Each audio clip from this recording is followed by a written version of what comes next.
من يهده الله فلا مضل له ومن يضلله فلا هادي له وأشهد أن لا إله إلا الله وحده لا شريك له وأشهد أن محمدا عبده ورسوله.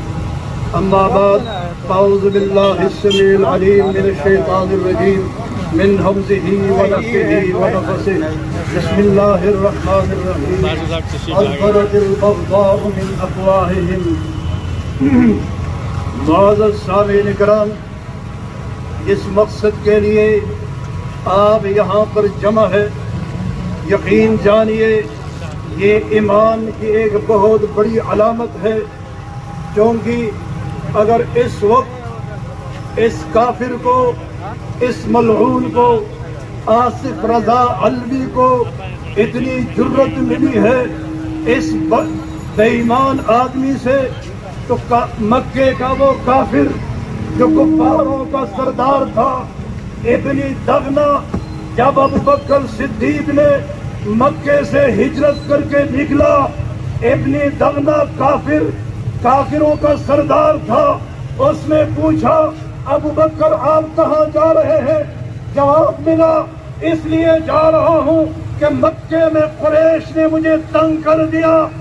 لوگوں سن لو، آج اس ملعون کافر سے مکے کا وہ کافر بھی بہتر تھا جس نے ابوبکر کو یہ کہا، ابوبکر آپ جیسا آدمی باہر جانے کی اجازت نہیں، کیوں آپ لوگوں کے ساتھ صلح رحمی کرنے والے ہیں، آپ باطل کے ساتھ باطلوں کو رد کرنے والے ہیں، آپ مظلوم کے ساتھ کھڑے رہتے ہیں، آپ ظالم کو دبانے والے ہیں۔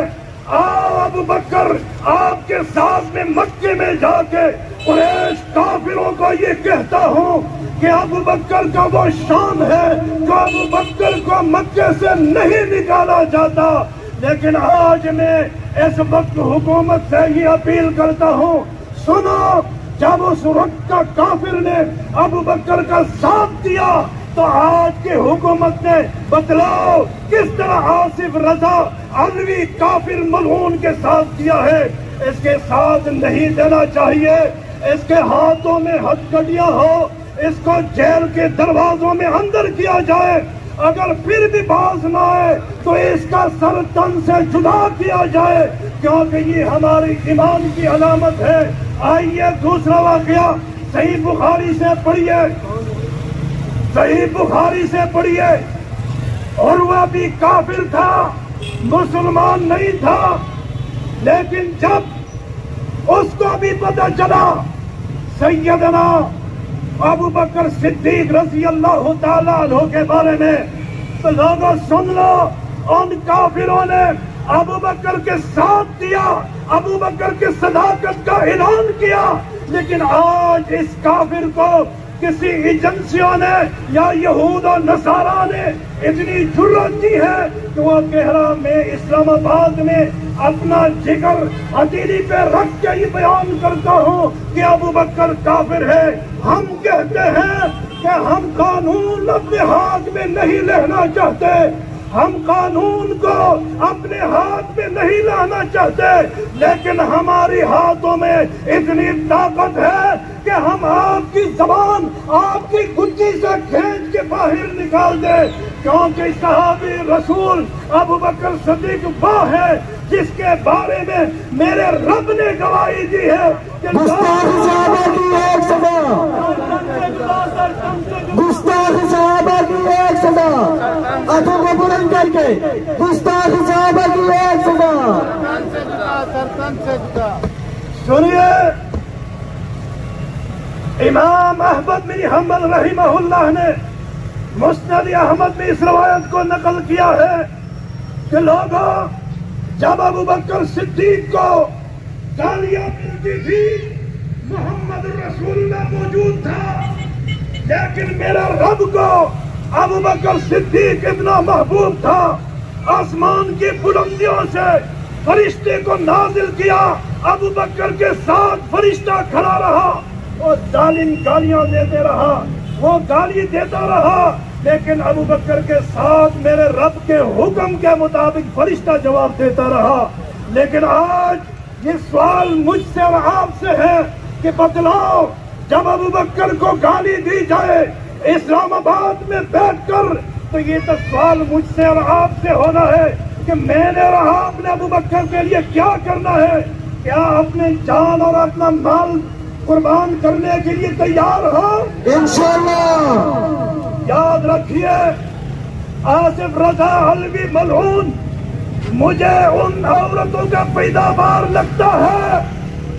صحیح بخاری کی حدیث ہے، اما عائشہ صدیقہ فرماتی ہے رضی اللہ تعالی عنہا کہ جب جاہلیت کے زمانے میں بدکردار عورت ہوتی تھی تو وہ بدکردار عورت اپنے گھر کے دروازے پر جھنڈا لگاتی تھی تاکہ ہر بدکردار آ کے اس کے گھر میں اس کے ساتھ اپنا منہ کو کالا کر دے.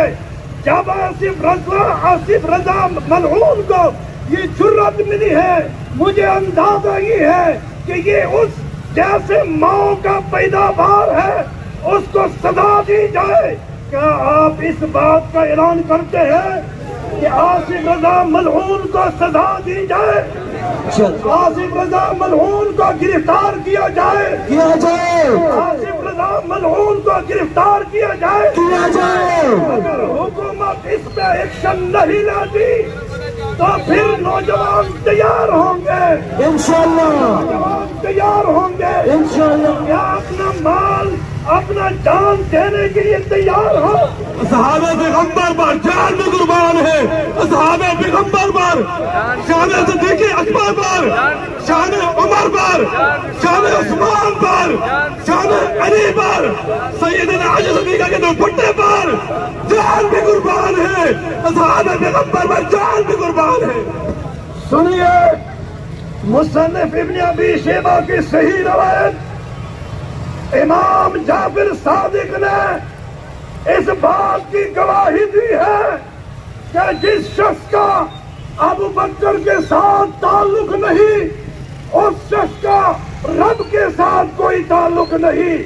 بتلاؤ، ہم نے کفر کا فتویٰ نہیں لگایا. کفر کا فتویٰ اگر لگایا ہے تو امام جعفر صادق نے لگایا کہ جو شخص ابو بکر سے بری ہے میرا رب اس سے بری ہے. کیا سمجھتے ہو جو شخص ابو بکر صدیق کو کافر کہے اس کا ایمان باقی رہتا ہے؟ نہیں رہتا. جو شخص ابو بکر کو کافر کہے اس شخص کا ایمان باقی نہیں رہتا.